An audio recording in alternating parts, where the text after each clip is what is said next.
Nakilala na ang Iloy, isang bagong bunag na lapsang nakitaan sa isa ka abandonadong kamalig sa barangay Velasco Lemery sang nagligad nga Abril 25 adlaw sang Sabado. Sa interview ng Bombo Radio kay Virgie Cumla, residente sang nasabit nga barangay, kag isa sa mga nagresponde sa lapsag, iyagin pahayag nga nakilalang Iloy sang mga baby. Matapos nga nagpangayo sang bulig ang iya pamilya nga dalon ini sa ospital bangod nga nagasinakit ang iya tiyan.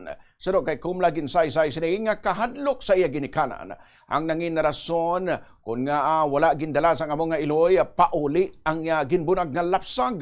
Matapos sini nga ginsakit sa iya amay sang nagbunag ini sadto sa iya subang nga bata. Sa pahayag sang 20 anyos nga Iloy, nagalakat-lakat sa sang kaagahon sang gulpilang nga nabatsagan sini nga manug bata na rason nga nagpadulong ini sa isa ka abandonado nga kamalig nga 50 metros ang kalayon sa Ilabalay. Kag didto ginbunag ang lapsag. Ginbili niya ini sa sulod sang kamalig sa natipon nga mga laya nga dahon kag nagpauli sa Ilabalay. Ginbalikan niya ini nga launa sa hapon, apang wala gihapon gindala ang bata bangod sa kahadlok. Yan ang kabayin sang pahayag ni Virgie Cumla. Nagtawag sila sa kagawad namon nga daw bilang malapit man sa ilang nagasakit kuno ang nanay sang babae nga na gintawagan ka ambulance ako niya nga siya ang nanay sang bata. Nagsaka to siya sa may kamalig na pala sa daw bilang or exercise ng balaguro tani. Kay siya lang dakal si tatay niya kuno sa ila, si nanay niya wala daw ari diri sa kalsada.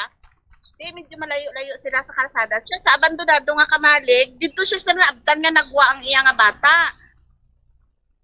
Si Virgie Cumla, ginpakigbahin man niya, nga luyag naman sang Iloy isang bata nga kuhaw ng iya anak, agod siya na mismo ang magpadako diri apan nagapaidalong pa ini sa assessment. Agod may balawaan kung magyara gid man ini sang ikasarang agod tungdan nga responsibilidad.